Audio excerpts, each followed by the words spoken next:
ஆண்டாள் அவதரித்த தினமாக கருதப்படுகிறது. இந்த பக்கம் பாத்தீங்கன்னா அம்மனுக்கு வந்து வளையல்லாம் சாத்தி வளகாப்பெல்லாம் பண்ணி, அப்ப இந்த ஆடி பூரம் என்பது இது ரெண்டும் இண்டிகேட் பண்ணக்கூடிய விஷயமா? இல்ல. அம்பிகை உலக மக்களுடைய கஷ்டங்களை விடுவிப்பதற்காக தானே வந்து அவதரித்த ஒரு தினமாக கருதப்படக்கூடிய தினம்தான் இந்த ஆடிப்பூரம். நம்மளுடைய கோரிக்கையை சொல்லுவோம், இதை நிறைவேற்றி கொடுத்துறேன், இது வந்துடும் அது வந்துடும் அப்படிலாம் கேட்போம். ஆனா ஆடிப்பூரம் என்பது உங்களுடைய பிரார்த்தனைகளுக்கும் உங்களுடைய கோரிக்கைகளும் அம்பாள் இசைவு கொடுக்கக்கூடிய ஒரு நாள் அப்படின்ற உண்மையை புரிஞ்சு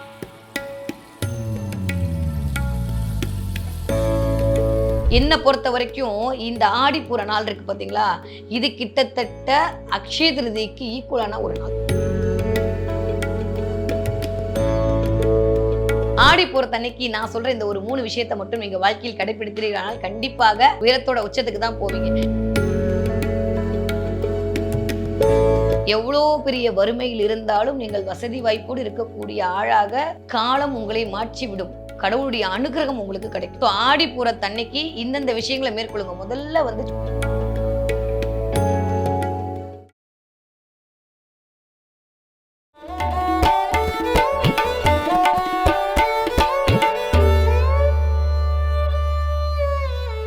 உலகெங்கும் உள்ள ஐபிஎன் பக்தி நேயர்களுக்கு வணக்கம். நான் உங்க வித்யா கார்த்திக். எனக்கு எல்லாமே கிடைச்சிடணும், வாழ்க்கை நிறைவாயிடணும், ஒரு சந்தோஷம், ஒரு திருப்தி, ஒரு மாதிரியா இருக்கக்கூடிய இந்த மென்டல் டிப்ரெஷன்ல இருந்து வெளில வந்துடணும். பணம் காசுக்குள்ள அப்பாற்பட்டு நிம்மதியா இருந்தா போதும் சாமி, நிம்மதி இருந்தாலே எல்லாம் தன்னா வந்துடும் அப்படின்னு நினைக்கக்கூடிய என்ன மாதிரி ஆட்களாக இருந்தாலும் சரி.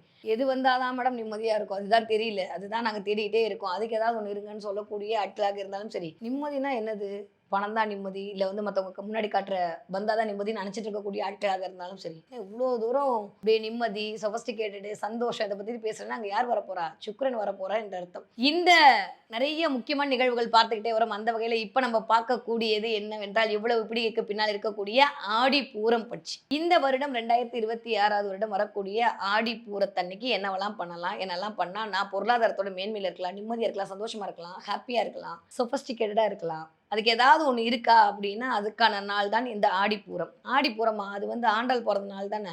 சரி, பெருமாள் கோயில்னாலே ரொம்ப அப்படியே காசு பணத்தோடு இருப்பார், அதனால அப்படி சொல்றீங்களா அப்படின்னா இல்லை. ஆடிப்பூரம்னா எங்க சென்னை பக்கம்லாம் வந்துட்டு அப்படியே வந்து வளையல்கள்லாம் போடுவாங்க, அம்பிகையுடைய பாடல்களோடு அப்படியே அம்பிகையோட ஐக்கியம் ஆகி கொண்டிருப்போம் அப்படின்னு சொல்லக்கூடிய அந்த அமைப்பு தானா? சைவத்தையும் வைணத்தையும் சாத்தியத்தையும் கௌமாரத்தையும் 6 விதமான சமயங்களையும் ஒன்றிணைக்கக்கூடிய ஒரே ஒரு நாள் இருக்கு அப்படின்னா அதுதான் ஆடிப்பூரம். என்ன மேடம் புதுசா என்னமோ சொல்றீங்க, வாங்க பார்க்கலாம். இந்த ஆடிப்பூரம்னா என்ன, ஆடிப்பூரத்துல நம்ம என்னென்னலாம் பண்ணா நம்ம சக்சஸ் ஆகும்? முதல்ல ஆடிப்பூரம் என்பது என்ன?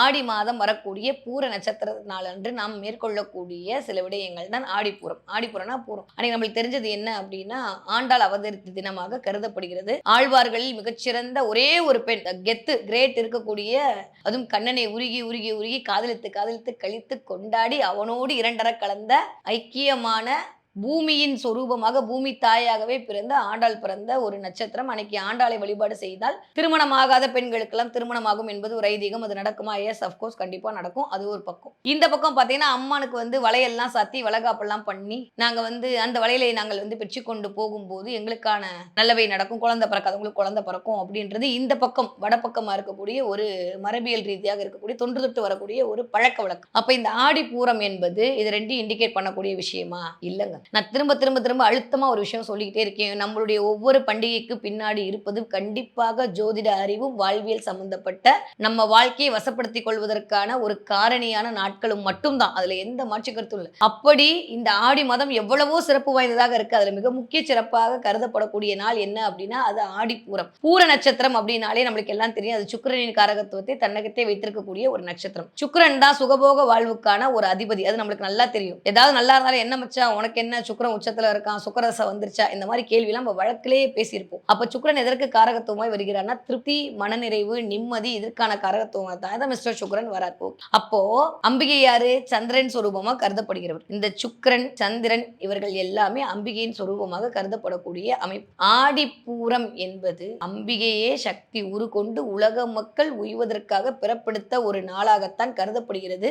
அன்றுதான் உமாதேவியும் பிறப்பெடுத்தாள் என்று அந்த பக்கம் இருக்கக்கூடிய இருக்கக்கூடிய மேலை நாட்டு நூட்கள்லாம் சொல்லக்கூடிய ஒரு தகவல். அதே நாள்ல தான் பூமிக்கடியில துளசி மாடத்துக்கிட்ட நம்மளுடைய ஆண்டாளும் அன்று அவதரித்தாள். அப்போ அம்பிகை உலக மக்களுடைய கஷ்டங்களை விடுவிப்பதற்காக தானே அவதரித்த ஒரு தினமாக கருதப்படக்கூடிய தினம்தான் இந்த ஆடிப்பூரம்.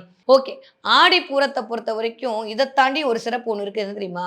மற்ற எல்லா நாளும் நம்ம போய் கோவிலுக்கு போவோம், நம்மளுடைய வேண்டுதலை வைப்போம், நம்ம நம்மளுடைய கோரிக்கையை சொல்லுவோம், இதை நிறைவேற்றி கொடுத்துறேன், இது வந்துடும் அது வந்துடும் அப்படிலாம் கேட்போம். ஆனால் ஆடிப்பூரம் என்பது உங்களுடைய பிரார்த்தனைகளுக்கும் உங்களுடைய கோரிக்கைகளும் அம்பாள் இசைவு கொடுக்கக்கூடிய ஒரு நாள் அப்படின்ற உண்மையை புரிஞ்சுக்கும். ஏதாவது ஒரு நாள் அம்பிகையே எழுந்துரி, இந்தாப்பா நீ இவ்வளவு நாள் கஷ்டப்படுற கேட்ட இந்த வச்சுக்கோ அப்படின்னு ஒண்ணு கொடுக்குறானா, அந்த நாள் என்ன அப்படின்னு பாத்தீங்கன்னா ஜோதிட ரீதியாகவும் சரி மரபு ரீதியாகவும் சரி இசுகொல்ட்டு போட்டா என்ன, அதுதான் ஆடிப்பூரம். ஏன்னா அம்பிகையே உருவெடுத்து தன்னுடைய பக்தர்களுடைய குறையை தீர்ப்பதற்காக என்ன வேண்டும் என்று கேட்டு கொடுக்கப்பட்ட நாள் தான் ஆடிப்பூரம். இந்த மைனஸ் இன்ட்டு மைனஸ் பிளஸ் அப்படின்ற மாதிரி இந்த சந்திரனும் இந்த சுக்கிரனும் சேரும்போது அங்கு சூரியனும் சஞ்சாரம் செய்யும் போது இன்னொன்னு சொல்லட்டுமா, ரொம்ப சிம்பிளா என்னை பொறுத்த வரைக்கும் இந்த ஆடிப்பூர நாள் இருக்கு பாத்தீங்களா, இது கிட்டத்தட்ட அக்ஷய திருதிக்கு ஈக்குவலான ஒரு நாள். என்ன மேடம் புதுசா சொல்றீங்க? நிறைய ஆய்வு பண்ணி இந்த ஆடிப்பூரத்து அன்னைக்கு அப்படியே எடுத்து கொடுத்த ஒரு டேட்டாவை அப்படி அழகா கொடுக்குறேன், வாங்கிக்கோங்க. அக்ஷய திருதி அன்னைக்கு நீங்க செல்வம் சேர்வதற்கு என்னெல்லாம் செய்வீங்களோ அன்னைக்கெல்லாம் கிடைக்காத ஒரு விடயம் கூட இந்த ஆடிப்பூர நாளில் உங்களுக்கு அப்படியே அம்பிகை அருள் புரிவார். ஏன்னா அக்ஷய திருதிக்கு நம்மளுக்கு தேவைப்படக்கூடியது சுக்கிரனுடைய காரகத்துவம், அக்ஷய திருதி அன்னைக்கு நம்மளுக்கு தேவைப்படுறது சந்திரனுடைய காரகத்துவம், அக்ஷய திருதி அன்னைக்கு நம்மளுக்கு தேவைப்படக்கூடியது சூரியனுடைய காரகத்துவம் இல்லையா? முன்பின் இருக்க நடுவுல சூரியன் இருக்கக்கூடிய நாள் தான் இந்த பக்கம் சந்திரன், இந்த பக்கம் சுக்கிரன், இந்த பக்கம் சூரியன் இருக்கக்கூடிய நாள் தான் அக்ஷய திதியாக கொண்டாடப்படுகிறது. நம்ம அதை பத்தி நிறைய பேசியிருக்கோம். அதே மாதிரி இந்த ஆடிப்பூரம் என்பது ஆடி மாதத்தில் வரக்கூடிய பூர நட்சத்திரம் சுக்கிரனுடையது. ஆடி மாதம் என்பதே அந்த கடக வீட்டில் சூரியன் சஞ்சாரம் பண்ணக்கூடிய ஒரு மாதம். அங்கு இருக்கக்கூடியது சந்திரனுடைய வீடு. அப்ப சூரிய சந்திர சொரூபத்தோடு சுக்கிரனுடைய அமைப்பாக 2 பேரும் இணைந்து சுக்கிரகாரகத்துவத்தை உருவாக்கக்கூடிய ஒரு நாள் தான் இந்த ஆடிப்பூரம். அப்ப எவ்வளவு ஸ்பெஷல் இந்த ஆடிப்பூரம். கேட்டது கேட்காது கேட்டுட்டு இருக்கிறது எல்லாத்தையும் கொடுக்கக்கூடிய ஒரு அதி அற்புதமான ஒரு நாள் இருக்கு அப்படின்னா எனக்கு தெரிஞ்சு அது ஆடிப்பூரம் தான். அதனாலதான் எல்லா தேவதைகளும் எல்லா விஷயமும் இந்த ஆடிப்பூரத்தன்னைக்கு ஆண்டாள் அவதரித்தாள். ஆண்டாள் என்ன பண்ணா? கண்ணனை காதலித்தாள், கலந்தாள், ஐக்கியமானா, தூக்கத்தை மறந்தா, இப்படி இருக்கணும்னு நினைச்சா, வேற எதுவுமே வேணாம், ஒரு மோகித்து இருந்தால், ஒரு லயத்திலேயே இருந்தா, ஒரு சாட்டிஸ்பேக்ஷனோட இருந்தா, நம்பிக்கையோடு இருந்தா, கண்ணன் வருவான்ற. அப்போ இந்த ஆடிப்பூரம் என்பது இதெல்லாம் கொடுக்கக்கூடிய நாள் தான். ஏன் வளையல சாத்துறாங்க? ஆடிப்பூரத்து அன்னைக்கு அம்மனுக்கு வளகாப்பு நடந்ததை நம்ம பார்த்தோமா? ஏன் வளையல்லாம் சாத்துறாங்க? நான் திரும்பவும் சொல்றேன், இது எல்லாமே காரகத்துவம் தான். வளையல் என்பது கண்ணாடி, கண்ணாடி என்பது சுக்கிரன். அப்ப நம்ம பண்ற ஒவ்வொரு விடயத்திற்கு பின்னாலும் இயங்கி கொண்டிருப்பது என்ன? கிரகத்திற்கான ஆக்டிவேஷனை தான் நம்ம முன்னோர்கள் என்ன பண்ணாங்க? இந்த வழிபாடுகள் வழியாக, இந்த பாரம்பரியத்தின் வழியாக நம்மளுக்கு கடத்தி விட்டு சென்றார்கள். அப்ப வளையல் எல்லாமே சுக்கிரனுடைய காரகத்துவம் தான். அப்ப அம்பிகையிடம் போயிட்டு சந்திரனோடு சேர்ந்து சுக்கிரன் இணையும் போதுதான் பொருளாதார வளர்ச்சியில் உச்சத்தில் இருப்பீர்கள். அதனாலதான் சுக்கிரனுடைய வீட்டுல சந்திரன் உச்சமடைகிறான். புரிஞ்சிச்சு அவங்களுக்கு? சுக்கிரன் யாரு? காலபுருஷனுடைய 2ஆம் வீட்டு அதிபதி.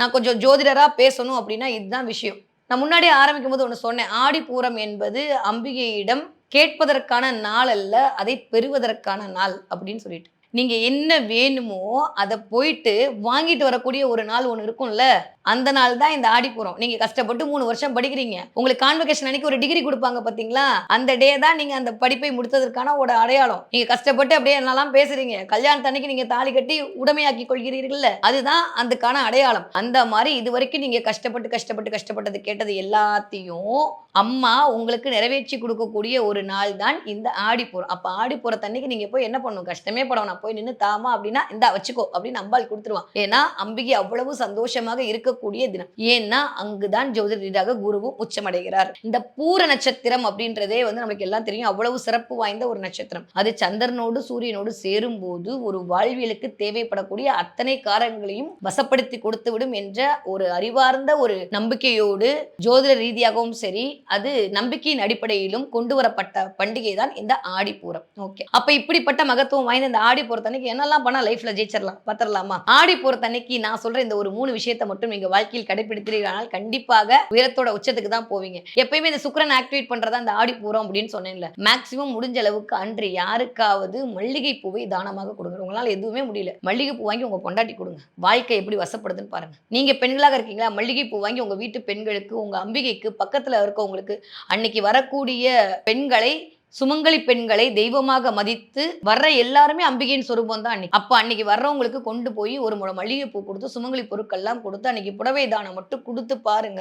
எவ்வளோ பெரிய வறுமையில் இருந்தாலும் நீங்கள் வசதி வாய்ப்போடு இருக்கக்கூடிய ஆளாக காலம் உங்களை மாற்றி விடும்.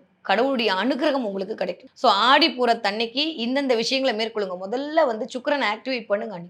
இனிப்பு கலந்த பதார்த்தம் பாயசம் வச்சு பால் பாயசம் வச்சு நைவேத்தியம் பண்ணுங்க. கோவிலுக்கு போக முடியாட்டி பரவாயில்ல, எதுவுமே பண்ண முடியாட்டி பரவாயில்ல, பால் பாயசம் வச்சு ஜஸ்ட் நைவேத்தியம் பண்ணி நீங்களும் குடிச்சிட்டு உங்க பக்கத்துல ஏத்தாப்புல இருக்கவங்களை கூப்பிட்டு ஒரு மல்லிகைப்பூ கொடுத்து சுமங்கலி பொருட்களை வைத்து அவர்களை அம்பிகையா நினைத்து அவர்களிடம் ஆசி வாங்கி பாருங்கள். வரக்கூடிய நாட்கள் எல்லாம் அபரிவிதமான வாய்ப்புகளை உங்களுக்கு கொண்டு வந்து கொடுக்கும். நான் வேற எங்கேயோ இருக்கேன், வேற நாட்டுல இருக்கேன், இதுக்கெல்லாம் வாய்ப்பே இல்லை அப்படின்றீங்களா? நான் திரும்ப திரும்ப சொல்ற மாதிரி சுக்கிரனுடைய காரகத்தை பத்தி இயக்கத்துக்கு ரொம்ப ஒன்றும் கஷ்டப்படாதீங்க. எங்க வீட்டுல அந்த நம்பிக்கையெல்லாம் இல்லைங்க, வீட்டுக்காரத்துட்டு எவ்வளவோ வரும், என்ன வந்தாலும் சரி.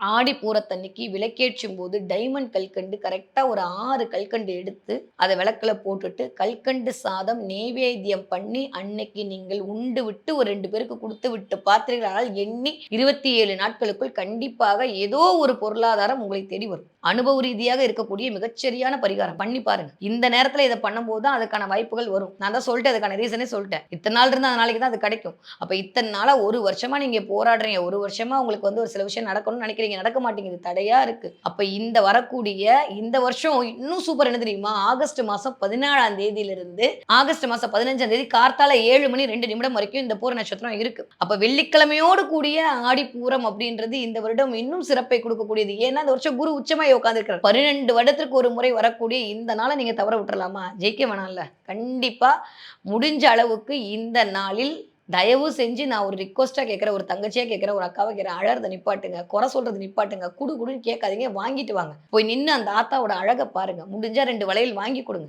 கோவில்களில் உங்களுக்கு வளையல் கிடைச்சா அதை வாங்கிட்டு வாங்க. இதெல்லாம் இந்த கண்ணாடி வளையல்கள் எல்லாம் சுக்கிரனின் காரகத்துவத்தை இயக்கும். எதுக்கு 7ஆவது மாசம் வளையல் போடுறாங்க, எதுக்கு 9ஆவது மாசம் வளையல் போடுறாங்கன்னா அந்த குழந்தை எல்லாம் வளர்ந்து முடிச்சப்பறம் அதற்கான வாழ்விலே அனுபவிப்பதற்கு இந்த சுக்கிரன் தேவை. அதனாலதான் இந்த சத்தங்கள் தான் உலகத்தை இயக்கி கொண்டிருக்கிறது. நம்ம நிறைய அதை பத்தி பேசிக்கிட்டே இருக்கும். அப்ப திரும்ப திரும்ப திரும்ப உங்களை இயக்கத்திற்கு இந்த சத்தங்கள் தேவை. அதுவும் வளையல் சத்தம் என்பது மிக சூப்பரா வேலை செய்யும். ஆடிப்பூரம் நம்ம நாட்டுல மட்டும்தான், நம்ம தமிழ்நாட்டுல மட்டும்தான் கொண்டாடப்படுறாங்களா அப்படின்னா இல்லைங்க. பூர நட்சத்திரத்துக்கான ஒரு மிகப்பெரிய வேல்யூ ரொம்ப அதிகமா இருக்கு. நம்மால் கொஞ்சம் இன்னும் பயங்கரமான ஆள் இல்ல. அதனாலதான் கரெக்டா காலபுருஷனுடைய 4ஆம் இடத்துல சூரியன் வரும்போது சந்திரனுடைய வீட்டுல சுக்கிரனுடைய நட்சத்திரம் இருக்கும்போது இந்த ஆடிப்பூரத்துக்கு இன்னும் அப்படி நுட்பமா இந்த 15 வயசு நிறைஞ்சவங்க எல்லாம் 10th ஸ்டாண்டர்ட் படிப்பாங்க அப்படின்றது மாதிரி இல்லாம 10th ஸ்டாண்டர்ட்ல எந்த கிளாஸ்ல எந்த புள்ள ஃபர்ஸ்ட் மார்க் வாங்கும், எந்த புள்ள செகண்ட் மார்க் வாங்குற டேட்டாவோட சொல்றதுதான் தமிழுடைய ஜோதிடம். அதனாலதான் ஆடிப்பூரத்தன்னைக்கு இதெல்லாம் பண்ணுங்கன்னாங்க. இன்னும் நீங்க பாத்தீங்கன்னா பூரத்திருவிழான்னு ஒண்ணு பயங்கரமா கேரளால கொண்டாடப்படும். அது திருச்சூர்ல வந்து மிக விமர்சையா கொண்டாடப்படும். அங்க என்ன கொண்டாடப்படுது அப்படின்னு பாத்தீங்கன்னா கிட்டத்தட்ட ஒரு 1000 யானைகள் அங்க இறக்கப்படும்.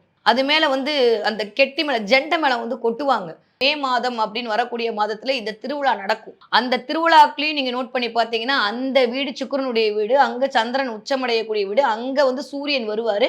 அப்பதான் அங்கேயும் திருவிழா கொண்டாடப்படுகிறது. அங்க அத்தனை பேர் ஒன்று சேருவாங்க. கடவுளின் தாய் நகரமாக சொல்லக்கூடிய வசிக்கக்கூடிய மாநிலமா இருக்கக்கூடிய இந்த கேரள மாநிலத்திலையும் யானைகள் எல்லாம் குருவின் காரகத்துவம். குரு அப்படி இயக்குனாங்க.